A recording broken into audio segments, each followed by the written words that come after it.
پرانے وقتوں کی بات ہے کہ مرد کو اس بات میں شرمندگی محسوس ہوتی تھی کہ اس کو یہ کہا جائے کہ اس کے گھر کی عورت کما رہی ہے، بلکہ وہ اس بات میں فخر محسوس کرتا تھا کہ اس کو یہ سننے میں اس کے آیا جائے کہ اس گھر کا کمانے والا مرد یہ ہے۔ لیکن پھر حالات نے پلٹی کھائی، وقت بدلا، زمانے کے حالات بدلے، ملک کی حالات بدلے، بے روزگاری بڑھی، تو پھر جو پڑھی لکھی خواتین تھی یا ہنرمند خواتین تھی تو پھر انہوں نے بھی سوچا کہ کیوں نہ پھر اپنے گھر کی معیشت میں اپنا حصہ ڈالا جائے، جو کہ کچھ غلط نہیں تھا، اور اسلام نے عورت کو جاب کرنے سے روکا بالکل بھی نہیں ہے۔ تو جب عورت یہ سب کرنے لگی تو ہونا تو پھر یہ چاہیے تھا کہ جو باہر کے زمانے کا مرد ہے وہ اس کا پروٹیکٹر بنتا، وہ اس کا محافظ بنتا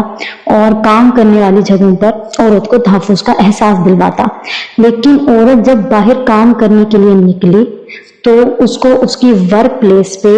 یا کوئی بھی وہ جگہ جو وہ کام کرتی تھی، اس کے جتنے بھی کولیگز تھے، جتنے بھی جاننے ماننے والے تھے جو اس کے ساتھ ورکر کام کر رہے تھے،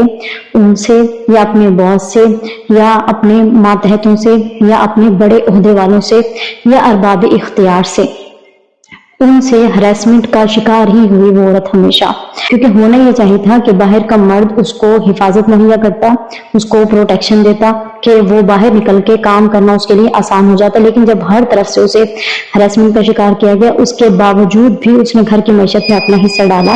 تو یہ عورت کی ایک اعلیٰ ظرفی اور اس کی بہادری کہیں گے۔ اور پھر اس کے ساتھ ساتھ صرف باہر کے مرد ہی نہیں بلکہ جو اس کے گھر کا اپنا مرد تھا کسی بھی صورت میں،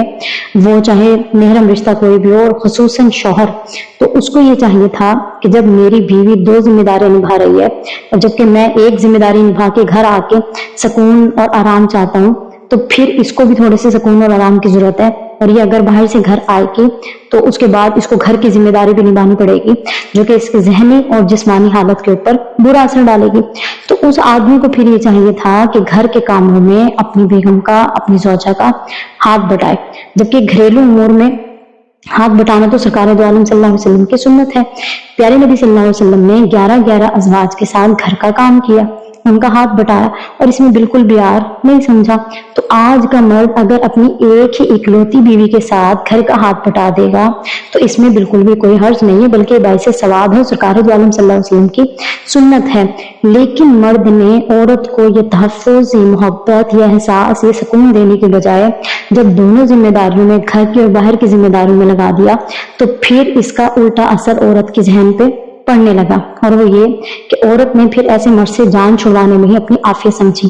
اس کو یہ لگنے لگا کہ پھر میری ذہنی اور میری جسمانی حالت جو ہے اس کا حل، اس کو بچانے کا حل صرف یہ کہ میں اس مرد سے کسی نہ کسی صورت اپنی جان چھڑوا لوں، کہ میں اس مرد کے شکنجے سے نکل جاؤں۔ اور اسی لیے معاشرے میں خلا اور طلاق کی شرح بڑھنے لگی اور عورتیں عدالتوں کا رخ کرنے لگی۔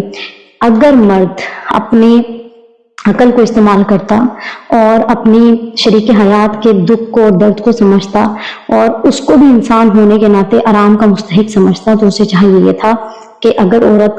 کچن میں کوئی کام کر رہی ہے تو وہ اس کے بچوں کو سنبھال لے، اور اگر عورت بچے سنبھال رہی ہے تو مرد کو چاہیے کہ کچن کا کام کر لے، اور اس کام کرنے میں کوئی بھی عار بالکل بھی نہیں ہے۔ اس سب میں مرد کا قصور ہے، اور اس کا قصور اس لیے ہے